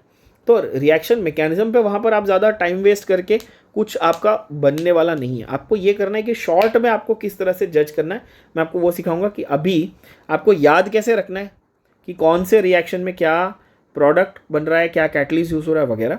मैं मैकेनिज्म में ज़्यादा नहीं घुस रहा हूँ इस वक्त, मैकेनिज्म के लिए मैं आपके लिए अलग से बाद में डिटेल्ड वीडियोस बनाऊंगा, उसकी आप चिंता मत करो। पर पहले ये समझ लो कि भाई कहाँ पे क्या बन रहा है, क्योंकि स्कोरिंग उसी से होने वाली, इतना याद रखना, लॉजिकल बात बता रहा हूँ। तो यहाँ पर हैलोजन एक्सचेंज है, ठीक है ना। तो जैसा मैंने कहा डायरेक्ट याद रखो। डायरेक्ट याद कैसे रखेंगे हैलोजन एक्सचेंज में? हाँ सर हमारे पास दो थे। कौन से थे बॉस? फिंकलस्टाइन था और स्वार्ट्स था। देख लो ध्यान से, ये जो मैं यहाँ पे चार्ट साइड में लिख रहा हूँ बच्चों, ये अपनी नोटबुक में लिख लेना अच्छी तरह से, बहुत काम आने वाला ये, फटाफट याद हो जाएगा। अच्छा, फिंकलस्टाइन और स्वार्ट्स क्या है, क्यों है, समझ लेंगे। फिंकलस्टाइन और स्वार्ट्स, अच्छा फिंकलस्टाइन में एफ है ना, तो एफ के साथ एफ नहीं जा रहा, मतलब आप समझे क्या, एफ के साथ एफ नहीं जा रहा मतलब क्या सर, कि फिंकलस्टाइन में फ्लोरिनेशन नहीं हो रहा, क्या हो रहा है, आयोडीनेशन हो रहा है। देखो ध्यान से, इस तरह याद रख लो, आपको फटाक से याद हो जाएगा। फिंकलस्टाइन में क्या हो रहा है बच्चों, आयोडीनेशन हो रहा है। तो अगर फिंकलस्टाइन में आयोडीनेशन हो रहा है तो स्वार्ट्स में क्या होगा, फ्लोरिनेशन होगा। और बोलोगे सर अच्छा ठीक है, आपने बोला हमने मान लिया, फिंकलस्टाइन में आयोडीनेशन हो रहा है, स्वार्ट्स में क्या हो रहा है, फ्लोरिनेशन। अभी मैं बताऊंगा कि एनसीईआरटी में किस तरह से दिया हुआ वो भी बताऊंगा, पहले समझ तो लो कि याद क्या करके जाना है। हैलोजन एक्सचेंज में एफ और एस, फिंकलस्टाइन और स्वार्ट्स। फिंकलस्टाइन में एफ नहीं है, मतलब फिंकलस्टाइन में फ्लोरिनेशन नहीं है, तो क्या हो रहा है, आयोडीनेशन। और स्वार्ट्स में क्या हो रहा है, फ्लोरिनेशन। अच्छा आप बोलोगे सर आयोडीन फ्लोरीन तो आ गया, ब्रोमीन और क्लोरीन का, ब्रोमीन और क्लोरीन को तो आप डायरेक्ट करा देते हो, एल्केन में आप डायरेक्ट क्लोरीनेशन करते हो। अब बात समझ में आ रही होगी आप लोगों को कि अच्छा यहाँ पर डायरेक्ट क्लोरीनेशन हो सकता है ना, एल्केन का क्या हो सकता है, डायरेक्ट क्लोरीनेशन वैलिड है। आप बोलोगे हाँ सर, तो ये Cl2 के साथ रिएक्ट कर लेता है, ये Br2 के साथ रिएक्ट कर लेता है, ये I2 के साथ करता है, लेकिन इसका सेटिस्फैक्टरी रिएक्शन नहीं होता। क्यों नहीं होता ज़रा ये भी समझ लेते हैं, ठीक है। इसके ऊपर MCQ क्वेश्चन आपको कई बार वो पूछता है कि भाई I2 के साथ करते हैं रिएक्शन, लेकिन ये क्यों नहीं सेटिस्फैक्टरी होता। क्योंकि अगर आप ये देखो बच्चों, आप ध्यान से थोड़ा सा कॉन्सेप्ट में जाएंगे, ठीक है। ज़रूरी ऐसा नहीं कि अपन सब शॉर्टकट ही मार रहे हैं, ऐसा नहीं है। शॉर्टकट एग्जाम में स्कोर करने के लिए, क्योंकि अपने को सिलेक्शन करना है ना नीट में, पर ऑब्वियसली कॉन्सेप्ट भी ज़रूरी है। तो कॉन्सेप्ट के बारे में बात करते हैं कि भाई मैं फ्लोरीन, क्लोरीन, ब्रोमीन और आयोडीन की बात करूं तो रिएक्टिव कौन ज़्यादा, तो आप बोलोगे फ्लोरीन ज़्यादा, फिर ब्रोमीन, फिर क्लोरीन, फिर आयोडीन। आप बोलोगे ठीक है, सही है। तो आयोडीन को मैं मान लेता हूँ कि भाई ये बहुत स्लगिश रिएक्शन क्या करता है, स्लगिश रिएक्शन करता है, मतलब इतना आलसी, इतना वो हो बाप रे, मतलब इसकी रिएक्शन चालू कर दो, घर जाओ, नहा धो के चाय पी के वापस आओ, तब तक रिएक्शन हुई नहीं, ठीक है। अच्छा फ्लोरीन की प्रॉब्लम क्या है भाई, ये महा ज़्यादा रिएक्टिव, अग्रेसिव रिएक्शन, मतलब कि लेबोरेटरी में इसका करना रिएक्शन जो है डायरेक्ट करना पॉसिबल जल्दी नहीं होता। क्यों, क्योंकि इसकी बहुत रिस्की और बहुत ज़्यादा हाईली एक्सोथर्मिक रिएक्शन हो जाती है। तो इसलिए फ्लोरीन को उड़ा दो, आयोडीन को उड़ा दो। समझो कि इस बात को समझो, समझ में आ रहा है कि नहीं आ रहा है। तो आयोडीन बहुत स्लगिश है, आयोडीन इतना स्लगिश है कि यार वो तो ना रिवर्सिबल रिएक्शन कर देता है। अच्छा अब वो रिवर्सिबल क्यों करता है, क्योंकि आपको पता है कि आयोडीन की जो टेंडेंसी है कि अगर वो HI बना रहा है तो वो HI क्या करता है, तुरंत ब्रेक होके क्या बना देता है, वो I2+H2 बना देता है। ये पहले भी आपने किया हुआ है, पी ब्लॉक में भी देखा है हमने। तो यानी कि वो HI के फॉर्म में रहना ही नहीं चाहता, वो RI के फॉर्म में रहना ही नहीं चाहता, वो तुरंत ब्रेक करके क्या बना देता है, आयोडीन का क्रिस्टल बना देता है, ठीक है। तो हम बात करते हैं क्लोरीनेशन और ब्रोमिनेशन की, तो हम लोग यहाँ पे क्लोरीनेशन और ब्रोमिनेशन की बात कर रहे हैं। तो अब जो बचा कि भाई डायरेक्ट नहीं हो रहा तो इनडायरेक्ट कराना है। अब आपको समझ में आएगा अच्छा हैलोजन एक्सचेंज की ज़रूरत क्या थी, कि भाई पहले क्लोरीन और ब्रोमीन वाले डेरिवेटिव आसानी से बना लो, फिर उनको लेकर रिप्लेस करो। एक बार फ्लोरीन से रिप्लेस करो, उसको बोल देना स्वार्ट्स, और एक बार आयोडीन से रिप्लेस कर लेना, उसको बोल देना फिंकलस्टाइन। ये बात सबको क्लियर हुई, समझ में आई, बोला हाँ कि ना, ठीक है। तो पहले क्लोरीन ब्रोमीन के डेरिवेटिव तुम आसानी से बना लोगे, उसके बाद फ्लोरीन से रिप्लेस करोगे, उसको बोल दोगे स्वार्ट्स, उसको या तो फिर आयोडीन से रिप्लेस करके बोलोगे कि फिंकलस्टाइन है। तो अब आप देखोगे तो अच्छा क्लोरीन फ्लोरीन डायरेक्ट, आयोडीन और क्लोरीन और ब्रोमीन डायरेक्ट, आयोडीन और फ्लोरीन इनडायरेक्टली बने। कैसे बने, हैलोजन एक्सचेंज से, ठीक है। तो एल्केन्स में हम लोग क्या कर रहे थे, हम लोग कर रहे थे डायरेक्ट रिएक्शन। क्या कर रहे थे, डायरेक्ट रिएक्शन कर देते हैं। अभी हम लोग समझेंगे कि हर एक का मैकेनिज्म क्या है, क्या नहीं है, क्या क्वेश्चन आते हैं, डोंट वरी, उसके पर आएंगे। पहले ऊपर ऊपर से कर लेते हैं, ऊपर ऊपर से कर लो। एल्कीन में आपने कर किया हुआ, अच्छा ठीक है। एल्कीन में तो आपको पता ही है ना कि HX ऐड करना है। एल्कीन में क्या करना है, HX ऐड करना है। उसमें हम लोग 2 रूल लगाएंगे, कौन से लगाएंगे, एक मार्कोनिकॉफ लगाएंगे, एक एंटी मार्कोनिकॉफ लगाएंगे बच्चों। ये तो बहुत आसान है। आप बोलोगे हाँ सर ये तो पता है यार, बचपन से पढ़ रहे हैं हम लोग, मार्कोनिकॉफ और एंटी मार्कोनिकॉफ। मार्कोनिकॉफ में क्या होता है और एंटी मार्कोनिकॉफ में क्या होता है, ये दोनों रूल को जानना बहुत ही, समझना बहुत ही ज़रूरी है। और अल्कोहल, ओहो हो, अल्कोहल बहुत मज़ेदार रिएक्शन। अल्कोहल देख लेना, अल्कोहल में 6 अलग अलग रिएक्शन दिया, अभी तो मैंने आपको दिखाया 6 अलग अलग रिएक्शन दिए है ना। 6 अलग अलग रिएक्शन कौन से अल्कोहल में, देखते हैं चलो। एक है HCl, एक है HBr और एक है HI। अब बोलोगे अरे वाह, ऐसे देखने में लगते हैं 6 बट बहुत ही आसान है यार। अच्छा HCl है तो क्या करेगा वो, क्लोरीन लेके आएगा। HBr है क्या लेके आएगा, ब्रोमीन। HI है क्या लेके आएगा, आयोडीन। बोलोगे ठीक है भाई। फिर आता है PCl3, PCl5 और SOCl2। क्या आता है, SOCl2। देखो क्या ध्यान से समझ में आ रही है ये बात की नहीं, ठीक है ना। अब इसमें क्या क्या देख लेना ज़रा, नेम रिएक्शन कौन से, please try and understand. Name reaction कौन से, तो आयोडीनेशन को मैंने फिंकलस्टाइन बोला था, फ्लोरीनेशन को मैंने स्वार्ट्ज बोला था। ये 2 नेम रिएक्शन है इंपॉर्टेंट। ओके आप बोलोगे ओके समझ में आ गया सर, ठीक है। मार्कोनिकॉफ, एंटी मार्कोनिकॉफ, ये नेम रिएक्शन नहीं है बट टेक्निकली इनमें आपको रूल्स और लॉज आ रहे हैं, तो यहाँ पर भी नाम याद करके जाना पड़ेगा।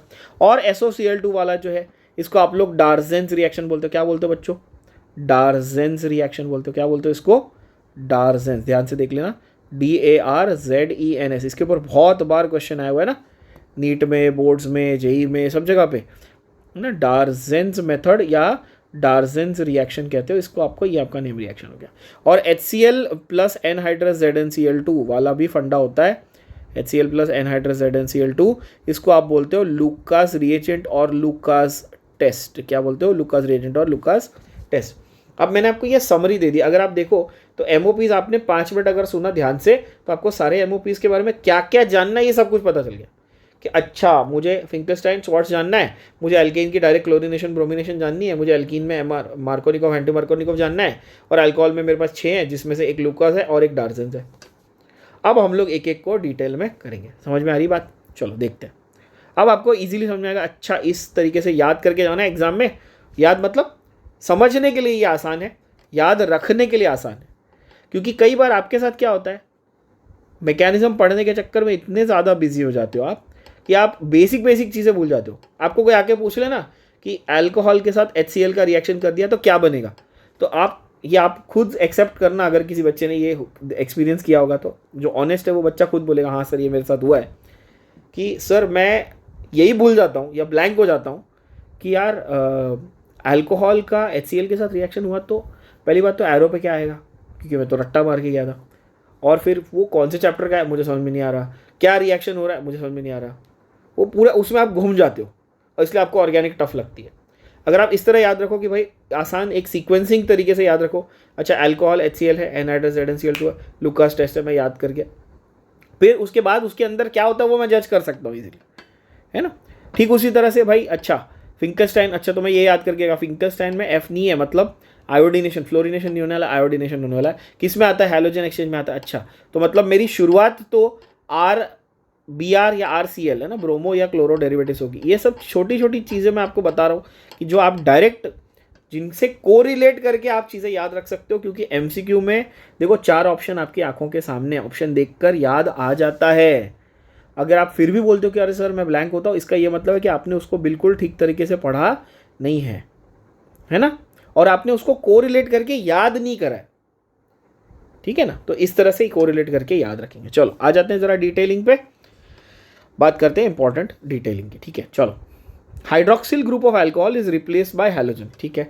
तो आप क्या कर रहे हो यहाँ पर OH ग्रुप यानी कि OH माइनस न्यूक्लियोफाइल को X माइनस से रिप्लेस करो। तो आप बोलोगे वाह सर ये तो समझ में आ गया, न्यूक्लियोफिलिक सब्स्टिट्यूशन हो गया। देखो मैकेनिज्म के लिए कौन सा ज़्यादा बहुत ज़्यादा रॉकेट साइंस लगाना है, एक न्यूक्लियोफाइल जा रहा है दूसरा न्यूक्लियोफाइल आ रहा है, क्या बन गया, न्यूक्लियोफिलिक सब्स्टिट्यूशन। अब बोलोगे सर आपने न्यूक्लियोफिलिक सब्स्टिट्यूशन बताया, SN1 और SN2 तो बताया ही नहीं। तो रुक जाओ सबर करो, बता रहा हूँ, है ना। हिंदुस्तानी भाव बोलते हैं रुको जरा सबर करो, क्या कर रहे हो। चलो देखो, है ना, SN1 और SN2 तो क्या मैंने आपको ये एक हिंट और एक ट्रिक पहले मैं बता चुका हूँ, हमारे पुराने वीडियोस में मैंने बताई हुई है कि 1 का 2 और 2 का 1 ऐसा याद रखना है। 1 का 2 2 का 1 मतलब कि भाई SN1 कब होगा, SN2 कब होगा। तो भाई SN2 जब होगा कि जब प्राइमरी आपका रिएजेंट आपका कैसा है, प्राइमरी है तो SN2 होगा, और जब आपका रिएजेंट टर्शरी है तो आपका SN1 होगा। तो 1 का 2 1 का 2 आप 2 का 1 ऐसा याद रखेंगे तो आपको याद हो जाएगा। अच्छा, जब मेरा रिएजेंट प्राइमरी होगा ना तो SN2 होगा। अच्छा, और जब मेरा रिएजेंट टर्शरी होगा ना तो मेरा SN1 होगा। अच्छा, इसमें कोई एक 1.5 बच्चा ज़रूर कूद के पूछेगा, अच्छा व्हाट अबाउट सेकेंडरी, क्योंकि प्राइमरी SN2 कर रहा है, टर्शरी SN1 कर रहा है, ठीक है, व्हाट अबाउट सेकेंडरी। जो बताया वो नहीं सुनेगा, जो नहीं बताया उसको पकड़ेगा। सही भी है, पूछना भी चाहिए। तो भाई सेकेंडरी का क्या होता है, तो सेकेंडरी क्या करता है कि भाई वो आपके पास polar protic polar aprotic solvent है कि नहीं, आपके पास टेम्परेचर कैसा है, कंडीशंस कैसी है, उसके ऊपर डिपेंड करेगा कि वो दोनों में से कौन सा मैकेनिज्म फॉलो कर रहा है। ठीक है, बट बाकी जो दो हैं जैसे प्राइमरी और टर्शरी उनका फिक्स है ना, प्राइमरी वाला SN2 को ही प्रेफर करेगा, टर्शरी वाला SN1 को ही प्रेफर करेगा। सेकेंडरी वाला बीच में तो वो देखेगा भाई कहाँ कंडीशन सही लग रही है, SN1 करूँ कि SN2 करूँ, वो डिसाइड करेगा आगे जाके। बट इन शॉर्ट आपको समझ में आया कि बात क्या हो रही है कि भाई मैकेनिज्म यहाँ पे क्या हो रहा है, बिग मैकेनिज्म यहाँ पे हो रहा है न्यूक्लियोफिलिक सब्स्टिट्यूशन का। ठीक है, आई होप ये क्लियर हुआ होगा बच्चों। अब यहाँ पर क्या होता है देखो, ROH जो है वो HCl के साथ काम कर रहा है, और सॉरी हाँ, ROH जो है वो HCl के साथ काम कर रहा है, वही ROH PCl3 यानी PX3 के साथ काम कर रहा है, PCl5 यानी PX5 के साथ काम कर रहा है, और वही SOCl2 के साथ भी काम कर रहा है ना। HBr और HI वाला भी है, यहाँ पर उन्होंने लिखा नहीं है, बट HBr की जगह पे उन्होंने NaBr वाला लिया हुआ है। सेम बेसिकली आपको क्या करना है, आपको रिप्लेसमेंट ऑफ OH, ध्यान से देख लेना ज़रा, replacement of OH with chlorine, देख लो replacement of OH with chlorine, यहाँ पर replacement of OH with bromine, जो रेड और ग्रीन है ना वो बहुत अच्छे से दिया हुआ है NCERT में, इसको ध्यान से देखोगे 2 मिनट में याद हो जाएगा। Replacement of OH with X, देखो फिर से replacement of OH with chlorine, देखो है कि नहीं, replacement of OH with Br और I जो भी है X, और यहाँ पर replacement of OH with Cl। ठीक है ना, इस तरह से। तो इन शॉर्ट आपका फंडामेंटल प्रिंसिपल तो आपको समझ में आ गया। अच्छा, मैकेनिज्म में सर न्यूक्लियोफिलिक सब्स्टिट्यूशन हो रही है, प्रॉब्लम कहाँ आती है सर, हमको ना ये याद नहीं रहता कि किस में क्या बाय प्रोडक्ट बना है, तो बहुत सिंपल कर देता हूँ आपके लिए, ये याद रख लेना, बहुत ही आसान समझ में आ जाएगा। देखो HCl, HBr और HI, ये तीनों में से अच्छा एसिड कौन, HF तो बेकार ही है, तो छोड़ दियो ना, हमने किया ही नहीं, इसलिए हम लोग फ्लोराइड, देखो फ्लोराइड बन ही नहीं रहा कहीं पे, वो तो फिर उससे बनाएंगे, सॉल्ट से बनाएंगे आगे जाके। HCl, HBr, HI में बच्चों कौन सा अच्छा स्ट्रॉन्ग एसिड, तो आप बोलोगे सर HI सबसे स्ट्रॉन्ग, HBr उससे थोड़ा कम, HCl उससे थोड़ा कम। HI स्ट्रॉन्ग क्यों, क्योंकि बॉन्ड की लेंथ ज़्यादा है ना, तो दूर दूर है, H और I कैसे हैं, उनके दोनों न्यूक्लियस बहुत दूर हैं, बॉन्ड की लेंथ बहुत ज़्यादा है तो स्ट्रेंथ बहुत ही कम है, लेंथ ज़्यादा तो स्ट्रेंथ कम, तो आसानी से टूटेगा, आसानी से टूटेगा तो H+ आसानी से देगा, H+ आसानी से देगा, तो अच्छा एसिड, बोलो हाँ कि ना, तो आप बोलोगे हाँ। तो जो अच्छा एसिड है उसको कैटलिस्ट की ज़रूरत है क्या, थोड़ा बुद्धि लगाओ, जो ऑलरेडी अच्छा है, जो ऑलरेडी स्ट्रॉन्ग है, उसको कैटलिस्ट की जरूरत है, आप बोलोगे नहीं, उसको हीट की जरूरत है, आप बोलोगे नहीं। इसमें वीक कौन था, देखो HCl, तो आपको बोलोगे अच्छा HCl को इसकी जरूरत पड़ी, किसकी जरूरत पड़ी, एनहाइड्रस ZnCl2 की। अब ये याद रहेगा कि HCl के साथ में कुछ जाना चाहिए, क्या जाना चाहिए, एनहाइड्रस ZnCl2, दोनों के कॉम्बिनेशन को मैंने क्या बोला था, मैंने लूकास रिएजेंट बोला था, क्या बोला था, लूकास रिएजेंट बोला था। देखो कितनी क्लैरिटी आ रही होगी, समझ में आ रहा होगा। HCl प्लस एनहाइड्रस, एनहाइड्रस मतलब पानी नहीं चाहिए, एनहाइड्रस मतलब पानी नहीं चाहिए वहाँ पे, तो HCl प्लस एनहाइड्रस ZnCl2 बच्चों आपके पास है लूकास रिएजेंट। ठीक है ना, और वो क्या करेगा, वो सिर्फ OH हटाएगा और H लेके आएगा, क्लोरीन लेके आएगा। तो ठीक है, आपको रिएक्शन तो बहुत आसान है, समझ में आ गया। अच्छा, नेक्स्ट जैसा मैंने बताया, अगर HBr है तो हल्का सा हीट कर देना, और HI को तो कोई कैटलिस्ट की जरूरत ही नहीं है यार, HI तो अपने आप में इतना सक्षम है, इतना स्ट्रांग है कि वो फटाक से अपना रिएक्शन कर लेता, तो वो सब टाइम पास आपको करना ही नहीं, बस लूकास टेस्ट, लूकास रिएजेंट याद कर लेना है। अल्कोहल फिनोल में आपको मैंने ऑलरेडी डिटेल में समझा हुआ है कि लूकास टेस्ट में डिस्टिंग्विशिंग बिटवीन क्या होता है, distinguishing test between primary secondary tertiary, है ना, ये एक अलग से नोट करके लिख लेना यहाँ पे, ये भूलना नहीं है। ठीक है ना, मैं आपको ये जो अलग अलग से नोट्स लिखवाते रहता हूँ, ये MCQ में आपके डायरेक्ट पॉइंट है ना। लूकास टेस्ट क्या है आपका, ये आपका डिस्टिंग्विशिंग टेस्ट है, डिस्टिंग्विशिंग टेस्ट है बिटवीन बच्चों, between primary secondary and tertiary type of alcohols. किसके साथ रिएक्शन कराएंगे उसका, एनहाइड्रस ZnCl2 प्लस HCl के साथ कराएंगे। प्राइमरी वाला 20 मिनट में रिएक्शन करेगा, सेकेंडरी वाला जो है वो 5 मिनट में करेगा और टर्शियरी वाला इंस्टेंट रिएक्शन करेगा। ठीक है ना, 20 मिनट, 5 मिनट और इंस्टेंट। ये मैंने ऑलरेडी डिटेल में अल्कोहल फिनॉल में कवर किया हुआ है, अगर ध्यान में नहीं है तो वो एक बार वीडियो जाके देख लेना, उसका आराम से याद आ जाएगा, कोई दिक्कत नहीं। चलो नेक्स्ट पे आ जाते हैं हम लोग PCl3। PCl3 में आपको गड़बड़ कहाँ होती है सर, हमको ना बाय प्रोडक्ट याद नहीं होता। मेजॉरिटी बच्चे मेरे पास इतने साल से मैं जब देखता हूँ बच्चे आगे बोलते हैं सर हमको बाय प्रोडक्ट याद नहीं रहता। अरे बाय प्रोडक्ट में क्या टेंशन लेने का, मैं बताता हूँ। देख बाय प्रोडक्ट तेरे को 2 सेकंड में याद होगा बेटा। देख कोई भी जो भी बच्चा ये देख रहा है उसको 2 सेकंड में बाय प्रोडक्ट याद हो जाएगा कि भाई PCl3 PCl5 के साथ क्या हो रहा है। अभी आप उसको हटा दो, चलो आप यहाँ पे फ्रेश रिएक्शन लिखो, खुद से लिख के देखो, आपको बाय प्रोडक्ट 2 सेकंड में याद होगा। कैसा, देखो मेरे पास C2H5OH है, चलो मेरे पास क्या है, इथाइल अल्कोहल, कितना है C2H5OH, ओके। मेरे पास PCl3 है, क्या है मेरे पास PCl3 है, ध्यान से देखना। कितने क्लोरीन है, 3। कितने OH है, एक ही है बॉस, बहुत ना इंसाफी है, बहुत ना इंसाफी है ना। 3 OH चाहिए, क्यों 3 OH क्यों चाहिए भाई, 3 क्लोरीन आने वाला है, सीधी बात है।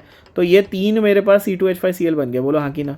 ठीक है, तो बचा क्या, बचा आपके पास यहाँ पर फॉस्फोरस, बचा क्या बेटा, फॉस्फोरस बचा। और कितने 3 OH बचे, बचे कि नहीं बचे, आप बोलोगे हाँ। तो एक फॉस्फोरस बचा हमारे पास और एक 3 OH बचे। देख लो ध्यान से, एक फॉस्फोरस 3 OH, ये POH थ्राइस है, क्योंकि फॉस्फोरस की वैलेंसी तो 3 होती है ना यार, ग्रुप 15 का, सबको पता है। बहुत फास्ट बोल रहा हूँ, बहुत समझदारी वाली बात बोल रहा हूँ, ध्यान से सुनना।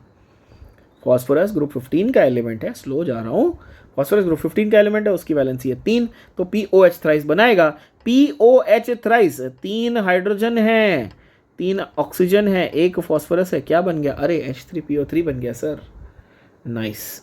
इसको हम लोग क्या बोलते हैं, इसको हम लोग बोलते हैं फॉस्फोरस एसिड। पी ब्लॉक में ये करवाऊंगा, पी ब्लॉक में करवाऊंगा क्या, फॉस्फोरस एसिड। फॉस्फोरस अलग होता है बच्चों, फॉस्फोरिक अलग होता है, याद रख लेना। तो देखो फॉस्फोरस एसिड, अब आपको समझ में आई बात। तो देखो अब आपके लिए आसान हो गया, बोलो हाँ कि ना। अच्छा, इसमें बच्चे गलती क्या करते हैं कि अच्छा मैंने जब ये बोला कि इसकी बेटा यहाँ पर 3 लगा देना, क्योंकि PX3 है तो ये 3 लगा देना, तो आप क्या ज़्यादा बुद्धि लगाते हो। देखो ज़्यादा बुद्धि भी गलत हो जाती है, कि ये 5 है, यहाँ पे 5 लगा के बैलेंसिंग चालू कर देते हो। आप में से बहुत लोगों ने ये मिस्टेक की होगी, ध्यान देना, नहीं करनी है, समझना बात को। ये जो PCl5 है ना, इसको 3 पार्ट्स में पहले डिवाइड कर लो। 3 पार्ट्स में कैसे, क्लोरीन, फिर क्लोरीन 3 और फिर क्लोरीन, ऐसे कर लेना। 3 अलग है, 5 है ना, मैंने 5 पर 1 + 3 + 1 ऐसा कर लिया। अब बोलोगे ऐसा कैसा किया, तो पहले समझो डिस्ट्रीब्यूशन कैसा है, इजीली मज़ा आएगा समझने में। बोलता PCl5, तो एक OH की जगह पे तो एक क्लोरीन चला गया ना, तो 5 में से एक क्लोरीन मेरा यहाँ आ गया, देख लो, तो 4 बचे। फिर जो OH का था O और H, उसको भी सेपरेट कर दो। क्या कर दो, OH का O और H था उसको भी सेपरेट कर दो। हाइड्रोजन के साथ क्लोरीन, क्यों भाई, हाइड्रोजन पॉजिटिव है, क्लोरीन नेगेटिव है, ऑब्वियसली हाइड्रोजन की अफिनिटी है क्लोरीन के लिए, HCl बन गया। तो 5 में से एक क्लोरीन यहाँ गया, देख लेना ध्यान से, 5 में से एक क्लोरीन यहाँ गया, एक क्लोरीन यहाँ गया, तो 5 में से क्या गए, 2 तो चले गए बॉस, समझ रहे हो बात को, 5 में से 2 तो चले गए, है कि नहीं, है ना। अब बोलोगे हाँ सर चले गए, सही बात है। अब बचे कितने, 3, और यहाँ पे OH में से H तो इसको दिया था क्लोरीन को, तो O बचा था ना, और यहाँ पे PCl5 में से क्या बचा था, P, तो POCl3 बना। क्या बना, POCl3। इसका नाम क्या बाय द वे, इसका नाम है फॉस्फोरिल क्लोराइड। क्या नाम है, फॉस्फोरिल क्लोराइड। ये छोटी छोटी चीज़ें जो आपको एग्जाम में वो पूछ लेता है यार, जैसे इसका नाम क्या था, मैंने बताया था फॉस्फोरस एसिड। और लास्ट बट नॉट लीस्ट, हमारा बेस्ट डार्जन मेथड में, इसका नाम क्या है, थायोनिल क्लोराइड है। क्या नाम है इसका, थायोनिल। इसको सल्फोनिल से कंफ्यूज मत करके आना एग्जाम में। SOCl2 is thionyl, SO2Cl is sulphonyl. फिर से सुन लो ध्यान से क्या बोल रहा हूँ, SOCl2 is thionyl, SO2Cl is sulphonyl. अब यहाँ पर नोट करना कि ये बेस्ट मेथड है। डार्सन मेथड के पीछे क्यों पड़ गया हूँ मैं, पीछे इसलिए पड़ गया हूँ क्योंकि ये बहुत बार आया हुआ है। डार्सन मेथड बेस्ट मेथड है, क्यों बेस्ट मेथड है, ध्यान से देख लेना, बहुत मज़ा आने वाला है समझने में। डार्सन मेथड बेस्ट मेथड इसलिए because by products are gaseous, by products are gaseous. देखो SO2 उड़ गया, HCl उड़ गया, जो एल्काइल हैलाइड बना वो प्योर बना। कैसा बना, प्योर। प्योर क्यों बना भाई, क्योंकि बाय प्रोडक्ट तो उड़ गए, तो कोई कंटेमिनेशन, कोई मिक्सिंग नहीं हुई, तो बाय प्रोडक्ट उड़ गए बच्चों। तो आपका जो ये क्या है, जो डार्सन मेथड है वो बेस्ट मेथड है। क्यों बेस्ट मेथड है यार, क्योंकि आपका एल्काइल हैलाइड प्योर मिला आपको। एकदम से बात हो गई क्रिस्टल क्लियर। तो डार्सन मेथड जैसे कि मैंने बताया ये बेस्ट मेथड है बेटा, ठीक है ना।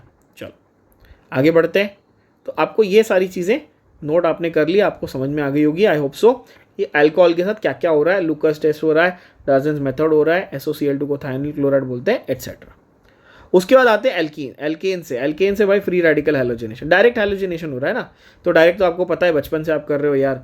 कोई भी एल्केन ले लो, क्लोरीन, यूवी लाइट में क्या होता है, यूवी लाइट में क्या होता है क्लोरीन का, ये बहुत इंपॉर्टेंट, देखो छोटी छोटी चीज़ें जो एमसीक्यू में पूछेंगे, ये होता है कॉन्सेप्ट। कॉन्सेप्ट में क्या पूछ रहा है, क्यों हो रहा है, क्या हो रहा है, कैसे हो रहा है, देखते हैं। यूवी लाइट में क्या हो रहा है बॉस, होमोलाइटिक फिशन हो रहा है। क्या हो रहा है, होमोलाइटिक फिशन। होमोलाइटिक मतलब कि बॉन्ड का इक्वल या अनइक्वल डिस्ट्रीब्यूशन, ऑब्वियसली इक्वल। होमो मतलब इक्वल, है ना।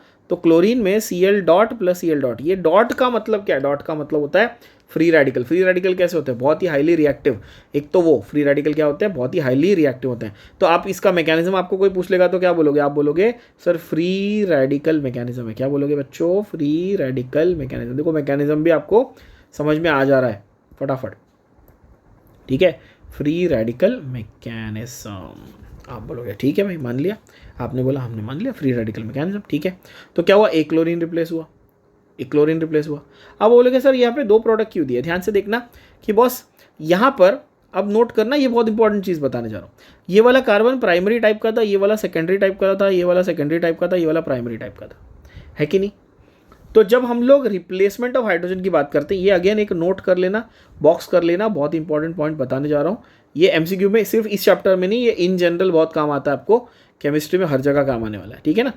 Ease of replacement of hydrogen, क्या बोला मैंने, ease of replacement of hydrogen. ध्यान से देख लेना बच्चों, हाइड्रोजन को हटाने की आसानी जो है वो टर्शरी की सबसे आसान होती है, फिर सेकेंडरी की, फिर प्राइमरी की। मतलब अगर मेरे पास सेकेंडरी हाइड्रोजन है तो उसको हटाना ज़्यादा आसान है रादर दैन प्राइमरी। ये क्यों होता है आगे बताऊंगा, पहले ये तो समझ लो कि भाई ये। तो आप मुझे बताओ इसमें से मेजर माइनर अगर आपको पूछ लेगा तो आप जज कर पाओगे। हाँ देखो यहाँ पर सेकेंडरी वाला हटाया था तो ये मेजर प्रोडक्ट बन जाएगा, ये वाला आपका माइनर प्रोडक्ट बन जाएगा, ठीक है। अगेन मैं आपको बता दूं कि कुछ ओवर स्मार्ट बच्चे होंगे आप में से जो बोलेंगे अच्छा सर ये मेजर माइनर कैसे जज किया, कितना परसेंटेज, कोई नहीं पूछ रहा, एनसीईआरटी में नहीं दिया हुआ है, उसके फॉर्मूले हैं। आपको सब्स्टिट्यूशन ऑफ हैलोजेंस के परसेंटेज प्रोडक्ट्स और परसेंटेज यील्ड कैलकुलेट करने के प्रोडक्ट्स वगैरह हैं, वो खास करके जेई एडवांस वगैरह में उसके क्वेश्चन पूछे जा सकते हैं, बट यहाँ पर एनसीईआरटी में नहीं दिया, तो उसके ऊपर टाइम वेस्ट नहीं करना। प्लीज़ ध्यान से सुन लेना, बेवकूफ़ी नहीं करनी है बच्चों, बार बार बोल रहा हूँ, ठीक है। देखो स्मार्ट होना बहुत अच्छी बात है, बहुत ज़्यादा ओवर स्मार्ट होना गड़बड़ हो जाता है, फिर क्या हो जाता है कि आप एक्स्ट्रा चीज़ें पढ़ने के चक्कर में आप एनसीईआरटी को मिस कर जाते हो, फिर तकलीफ हो जाती है, तो वो नहीं करना प्लीज़, ठीक है। इसका ये मतलब नहीं है कि अच्छा ये आप नेगेटिवली मत लेना कि सर हमको ओवर स्मार्ट बोल रहे हैं, नहीं, आप ओवर स्मार्ट नहीं हो, आप थोड़े डरे हुए होते हो जब एग्जाम के वक्त आपको।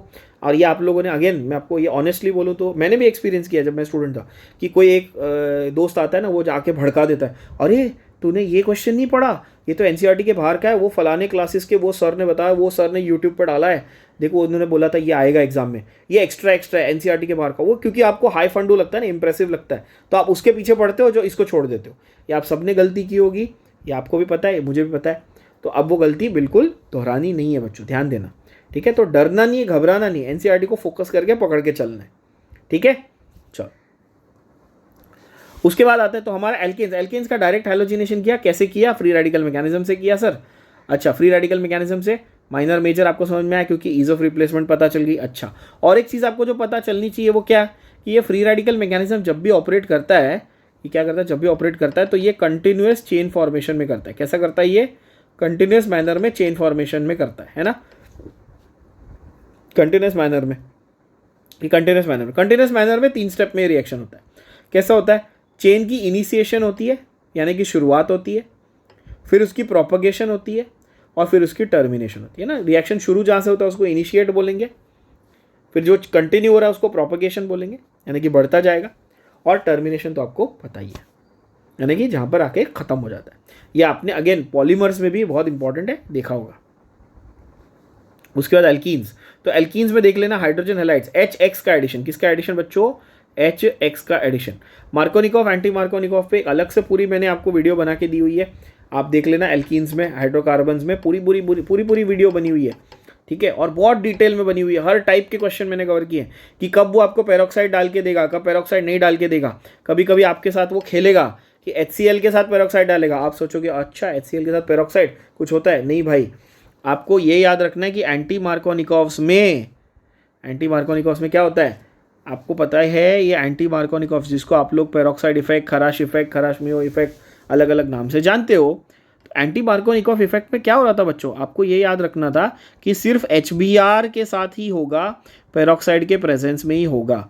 इन दोनों में से कोई एक भी चीज़ मिसिंग हुई तो क्या होने वाला है, मार्कोनिकॉफ ही होने वाला है, इतना याद रखना। अब आप बोलोगे सर याद नहीं है हमको, तो जैसा मैंने कहा याद नहीं है तो कोई चिंता की बात नहीं है। एल्कीन्स चैप्टर का मैंने हाइड्रोकार्बन चैप्टर का जो वीडियो बनाया हुआ है वो आप जाके देख लेना, उसमें आपको डिटेल में मार्कोनिकॉफ एंटी मार्कोनिकॉफ मैंने समझाया हुआ है, ठीक है ना। स्कोप हमारे इस चैप्टर का नहीं है, अगर आप देखोगे तो यहाँ पर भी उन्होंने आपको बोला अच्छा क्लास 11 का जाओ यूनिट 13 पढ़ लो, तो मैंने क्लास 11 का यूनिट 13 का जो वीडियो बनाया वहाँ पे मैंने सिखाया हुआ, तो वहाँ पे जाके देख लो, चिंता नहीं करनी, ठीक है, टेंशन नहीं। चलो फटाफट खत्म करते हो। एल्कीन को जो है कन्वर्ट करते हैं एल्काइल हैलाइड में bye hydrogen chloride, bromide, iodide सब ऐड कर सकते हैं। और आखिरी आपका एडिशन ऑफ हैलोजन्स, तो आपको पता ही है यार कि एल्कीन्स में डायरेक्ट हैलोजिनेशन भी होता है, यस अब होता है। अब ये देखना ध्यान से कि हैलोजिनेशन किसके प्रेजेंस में हो रहा है। अब बोलोगे सर जब एल्केन में ऐड कर रहे थे तो हम तो यूवी लाइट ले रहे थे, देखना ध्यान से, जब एल्केन में हमने क्लोरीनेशन किया या डायरेक्ट हैलोजिनेशन किया तो किस में किया था, यूवी लाइट में। क्यों, क्योंकि मैंने आपको बताया यूवी लाइट क्या करा रहा था, होमोलाइटिक फिशन करा रहा था। पर यहाँ पर एक चीज़ बहुत इंपॉर्टेंट नोट कर लेना, CCl4 का रोल क्या है। CCl4 जो है ना आपका, ये नॉन पोलर सॉल्वेंट का रोल करता है बच्चों। क्या करता है, ये नॉन पोलर सॉल्वेंट का रोल प्ले करता है ना। तो आपको नॉन पोलर सॉल्वेंट चाहिए, CCl4 ले लो, बेंजीन ले लो, है ना, ये नॉन पोलर सॉल्वेंट है ना, ईथर ले लो।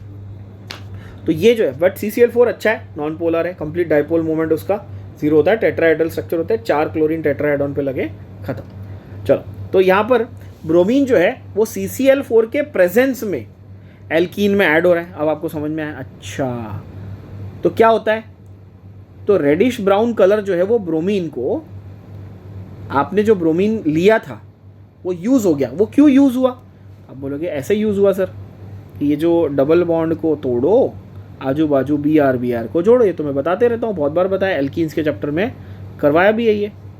आप बोलोगे ठीक है, तो यहाँ पर क्या हुआ, ब्रोमीन जो है इसका गया कलर ख़त्म, क्योंकि आपने रेडिश ब्राउन लिक्विड लिया था, वो यूज़ हो गया। यूज़ कैसे हो गया, डाइब्रोमाइड बन गया। तो लॉस ऑफ कलर को मैं as a test for unsaturation ले सकता हूँ, बोलो हाँ कि ना। अब आपको समझ में आ रहा होगा, अच्छा टेस्ट फॉर अनसैचुरेशन मतलब कि भाई अगर ब्रोमीन ने रिएक्ट किया तो मतलब कि ओरिजिनल रिएजेंट में डबल बॉन्ड थे, अगर रिएक्ट नहीं किया तो रिएजेंट में डबल बॉन्ड नहीं थे भाई। डबल मतलब पाई बॉन्ड है ना, मल्टीपल बॉन्ड, डबल या ट्रिपल दोनों के साथ वो कर सकता है। तो ये बहुत इंपॉर्टेंट हो जाता है। कैसे, डिटेक्शन, यहाँ पे अलग कलर से आपके लिए मार्क कर देता हूँ, detection of double bond in the molecule, ध्यान से देख लेना। डिटेक्शन ऑफ अनसैचुरेशन, इसको हम लोग क्या बोलते हैं, टेस्ट फॉर अनसैचुरेशन बोलते हैं। ऐसा और एक टेस्ट है, चलो देखते हैं कौन सा बच्चा मुझे बताएगा। ऐसा और एक टेस्ट है, एल्कलाइन और या तो न्यूट्रल KMnO4 है ना, एल्कलाइन एक्वस या न्यूट्रल एक्वस KMnO4, उसका नाम है बेयर्स टेस्ट, बेयर्स रिएजेंट है ना। उसके डिटेल्स देखते हैं कौन बताता है। चलो आपको मैंने वो भी एल्कीन्स में कराया हुआ है, काफ़ी डिटेल में कराया हुआ है, ग्लाइकॉल बनता है उससे, ठीक है। नहीं याद तो जैसा मैंने कहा कि जाके देख लेने का, डेफिनेटली बहुत हेल्प हो जाएगी। उसके बाद आ जाते हैं भाई अल्काइल आयोडाइड्स पे, जैसा मैंने ऑलरेडी बता दिया, आयोडाइड्स बनाने तो फिंकल्सराइन। अब देखो कितना आसान लगेगा कि अच्छा आपने तो पहले ही बता दिया था फिंकल्सराइन में फ्लोरीन नहीं होगा, क्या बनेगा, आयोडाइड। शुरुआत कहाँ से करेंगे, एक्स यानी क्लोराइड या ब्रोमाइड से करेंगे। कैसे बनाया था क्लोराइड ब्रोमाइड, डायरेक्ट हैलोजिनेशन से बनाया था सर। रिएजेंट क्या यूज़ करेंगे, ध्यान से देख लेना, NaI। थोड़ा सा दिमाग लगा लो, जरा बुद्धि लगा लो। देखो CH3Br मेरे पास है, मैं NaI लेता हूँ तो सोडियम को ज़्यादा मज़ा आता है ब्रोमीन के साथ जुड़ने में। क्यों, क्योंकि ब्रोमीन तो आयोडीन से ज़्यादा इलेक्ट्रोनेगेटिव है, सोडियम पॉजिटिव है। जैसे कि ना ये जो सोडियम है ना, ये रणबीर कपूर है, पहले इसको दीपिका मिली बट इसको ज़्यादा इंटरेस्ट आलिया में है, ऐसे याद रख लो भाई। तो इसके पास आयोडीन है लेकिन इसको ज़्यादा इंटरेस्ट है ब्रोमीन से जुड़ने में। और CH3 को क्या मिल रहा है भाई, अच्छा ब्रोमीन जाएगा तो आयोडीन आएगा, न्यूक्लियोफिलिक सब्स्टिट्यूशन। बात समझ में आ रही है, बोलो हाँ कि ना, है कि नहीं। तो यहाँ पर जो है इंपॉर्टेंट चीज़ ध्यान से देख लेना कि X माइनस यानी कि Br- जाएगा और I- आएगा। तो हमने तो क्या अचीव कर लिया, हमने आयोडीनेशन कर लिया ना, जो हमारे लिए डायरेक्टली नहीं हो पा रहा था। क्यों नहीं हो पा रहा था, बिकॉज आयोडीन बहुत स्लगिश है, डायरेक्टली नहीं कर रहा था। अब आपको समझ में आ गया होगा। अब बोलोगे अच्छा ठीक है भाई, तो ये आयोडीनेशन हो गया, इसको हमने फिंकल्स्टाइन बोल दिया बच्चों। NaCl और NaBr जो बना, NaCl और NaBr ये जो बना ना, ये कैसा है, ये प्रेसिपिटेट हो जाता है इनटू ड्राई एसीटोन। तो यहाँ पर एरो पे ना एसीटोन लिखना बहुत ज़रूरी है, ये भूलना नहीं, एसीटोन लिखना बहुत ज़रूरी है, क्योंकि NaCl ये जो बना वो ड्राई एसीटोन में क्या हो जाता है, प्रेसिपिटेट हो जाता है। अच्छा, synthesis of alkyl fluorides is best accomplished by heating alkyl bromide in the presence of a metallic fluoride. अब देखो उल्टा, फ्लोरिनेशन करना है, इसको क्या बोलते हैं हम लोग, स्वाट्स। आयोडिनेशन करना तो फिंकलस्टाइन, फ्लोरिनेशन करना है तो स्वाट्स। अब आसानी से आप देखेंगे, आपको याद हो गया, सारे MOPs खत्म हो गए बॉस हेलो एल्केन्स के। ठीक है, लास्ट है, देखो methyl bromide plus silver fluoride. Silver fluoride क्यों, अगेन फंडा वही है, सिल्वर को ब्रोमीन के लिए प्रेफरेंस है और AgF के लिए, मतलब फ्लोरीन से ज़्यादा उसको ब्रोमीन के लिए प्रेफरेंस है। या आप ऐसे भी देख सकते हो कि भाई फ्लोरीन ज़्यादा रिएक्टिव है और ब्रोमीन को डिस्प्लेस कर सकता है। Anyway you look at it, it's very simple to understand. भाई फ्लोरीन जो है वो उसको डिस्प्लेस करके उसकी जगह ले लेगा। AgBr जो है ये प्रेसिपिटेट हो जाएगा, प्रेसिपिटेट का साइन यहाँ पर बना देना, AgBr। इसको हम लोग क्या कहते हैं बच्चों, स्वाट्स रिएक्शन। तो यहाँ तक आपने देखा कि आपके MOPs जो है सारे खत्म हो गए। इसके बेसिस पे जो क्वेश्चंस भी आते हैं वो भी मैं आपके साथ आगे डिस्कशन लूँगा। अगले लेक्चर में हम लोग किसके ऊपर बारे में बात करेंगे, हमारे रिएक्शंस और हेलो अरेंज की प्रेप। हेलो अरेंज के तो 2 ही प्रिपरेशन है, कोई ज़्यादा है नहीं, वो ख़त्म कर लेते हैं। और हमारा जो रिएक्शंस है अगले लेक्चर में फिजिकल प्रॉपर्टीज और रिएक्शंस की बात करेंगे। चलो let's finish off last part, that is hello arrange का प्रिपरेशन। बहुत ही सिंपल, 2 ही तरीके हैं। देखो, हाइड्रोकार्बन से डायरेक्टली इलेक्ट्रोफिलिक सब्स्टिट्यूशन, इसको आप क्या बोलते हो बच्चों, ये आपको मैं कम से कम 1000 बार सिखा चुका हूँ। इसको मैंने बोला था फ्रीडल क्राफ्ट रिएक्शन। अगेन जिन बच्चों को इसमें डाउट है, कोई तकलीफ है, कोई सवाल है, तो प्लीज़ जाके मेरा एरोमेटिक का वीडियो देख लेना, मैंने अपलोड किया हुआ है आपके लिए, आप देख लेना। ऐप पे भी है, इस पे भी है, सब जगह पे प्लेलिस्ट बनाई हुई, सब कुछ किया हुआ है, ध्यान से देख लेना, ठीक है ना। तो फ्रीडल क्राफ्ट रिएक्शन हमने देखा था। फ्रीडल क्राफ्ट रिएक्शन मतलब टोलुइन में डायरेक्ट आप जब इसका क्लोरिनेशन या ब्रोमिनेशन या जो भी आपके पास हैलोजन है वो करते हो, in the dark, in the presence of finally divided ion, है ना, फाइनली डिवाइडेड आयन के प्रेजेंस में आप यूज़ करते हो, तो आपको ऑर्थो और पैरा ये दोनों प्रोडक्ट मिलते हैं। अब ये ऑर्थो और पैरा क्यों मिलते हैं, जैसा मैंने कहा, ये आपको मैंने शाना रिएक्शंस है ना, सल्फोनेशन, हैलोजिनेशन, एसाइलेशन, एल्काइलेशन और नाइट्रेशन, इनके 5 रिएक्शन के जो बार बार मैं रेपिटेशन कराते रहता हूँ उसमें करवाया हुआ है। फिर भी एक बार बता देता हूँ, ये जो CH3 है ये मेरा पैरा ऑर्थो डायरेक्टर ग्रुप है। कैसा ग्रुप है, पैरा ऑर्थो डायरेक्टर। तो ये चाहता है कि जो नया ग्रुप आ रहा है, कौन है नया ग्रुप X है। ये चाहता है कि जो नया ग्रुप आ रहा है वो ऑर्थो पोजिशन पे जाए, नहीं तो पैरा पोजिशन पे जाए, मेटा पे कभी ना जाए। क्यों, क्योंकि वो पैरा ऑर्थो डायरेक्टर है। ऐसा क्यों है, जैसा मैंने कहा डिटेल में आपको उस वीडियो में समझाया हुआ, तो चिंता मत करो, वीडियो देख लो, आपका वो क्लियर हो जाएगा। चलो, ऑर्थो एंड पैरा आइसोमर्स जो है can be easily separated due to large difference in their melting point. इनको सेपरेशन का ज़्यादा टेंशन नहीं है। क्यों, क्योंकि ऑर्थो और पैरा पोजिशन में क्या होता है, difference in melting point large होता है, मेटा तो बनता ही नहीं है बॉस। अच्छा, सवाल ये कि सर जैसे आपने ऊपर मेजर माइनर बताया ईज ऑफ रिप्लेसमेंट, यहाँ पर कुछ मेजर माइनर होता है क्या, हाँ ऑफकोर्स होता है, ध्यान से देख लेना। पैरा जो है ना वो हाई टेम्परेचर पे आएगा। अगर आपको क्वेश्चन में एरो पे हाई टेम्परेचर दिया हुआ, जैसे कि 373 केल्विन आपको मेंशन्ड है ना, यानी कि 100 डिग्री सेल्सियस के आसपास आपको टेम्परेचर मेंशन्ड है, तो आप क्या प्रेफरेंस दोगे, आप पैरा को मेजर बनाओगे। अगर आपको लो टेम्परेचर है तो आपका ऑर्थो, यानी रूम टेम्परेचर और लोअर 25 या 27 डिग्री और उससे कम दिया हुआ है तो आप ऑर्थो प्रोडक्ट को मेजर बनाओगे। बहुत ही सिंपल है बेटा, है ना। तो ये आपका बना। Fluoro compounds can not be maintained और prepared by this method obviously because of the high reactivity of fluorine. ये मैं ऑलरेडी बता चुका हूँ, फ्लोरीन बहुत ज़्यादा रिएक्टिव, आयोडीन एकदम खत्म, ठीक है। अमाइन से सैंड मेयर, देखो अमाइंस में सबसे इंपॉर्टेंट एक ही है ना यार, क्या है, Sandmeyer's reaction. Sandmeyer को पहचानने की क्या ये है, जैसे कि आपको मैं बोलता हूँ, देखो टिपिकल चीज़ें मैं हमेशा क्लास में आपके लेक्चर में बोलते रहता हूँ। क्या बोलता हूँ कि जैसे आपको अगर जानना है फ्री रेडिकल मैकेनिज्म तो आपको देखना है कि क्लोरीन प्लस यूवी लाइट है। आपको जानना है सेबेटर सैंडरसन तो आपको पता है कि अच्छा H2 प्लस प्लैटिनम पैलेडियम रैने निकल लिखा होगा। वैसे ही सैंड मेयर को जानने के लिए आपको पहले तो ये जानना है कि भाई जो सेकेंड स्टेप है उसमें Cu2X2 आपके एरो पे रहेगा, ये उसकी पहचान है बॉस। ये क्या है, उसकी पहचान है, ध्यान से देख लेना, ठीक है ना, ये उसकी क्या है, पहचान है, ठीक बात है। अच्छा, और एक चीज़, इसका स्टेप नंबर 1 जो है ना ये एक्चुअली अमाइंस चैप्टर का रिएक्शन है। अब ये जिनको अमाइंस चैप्टर नहीं आता उनके लिए थोड़ी गड़बड़। अगेन अमाइंस का वीडियो रेडी है, मैंने ऑलरेडी डाला हुआ है, ध्यान से देख लेना, अमाइंस के वीडियो में जाके देख लेना, मैंने ये डिटेल में समझा है कि भाई ये प्राइमरी अमाइन है। कैसा, ये अमाइन प्राइमरी अमाइन है क्योंकि NH2 है ना, प्राइमरी अमाइन NaNO2 इन HCl, मतलब कि ये HNO2 नाइट्रस एसिड वाला रिएक्शन, ये डिस्टिंग्विशिंग टेस्ट था अमाइंस का। कैसा है? ये नाइट्रस एसिड है, तो नाइट्रस एसिड के साथ ये क्या बनाता है बेटा? ये बनाता है डाइअज़ोनियम सॉल्ट। क्या बनाता है ये? डाइअज़ोनियम सॉल्ट बनाता है। और वो डाइअज़ोनियम सॉल्ट, तो इसको मैं बोलूँगा 2 स्टेप में रिएक्शन, ध्यान से देख लेना, स्टेप 1 और स्टेप 2 में हो रहा है ये। तो मेरे को फाइनली बनाने का अराइल हैलाइड कैसे बना? वो जो डाइअज़ोनियम सॉल्ट मुझे मिला था उसको मैंने क्या करा? उसको मैंने रिएक्ट करा किसके साथ? उसको मैंने Cu2X2 के साथ में सिर्फ हीट कर दिया बच्चों। किसके साथ हीट किया? Cu2X2 के साथ में हीट कर दिया।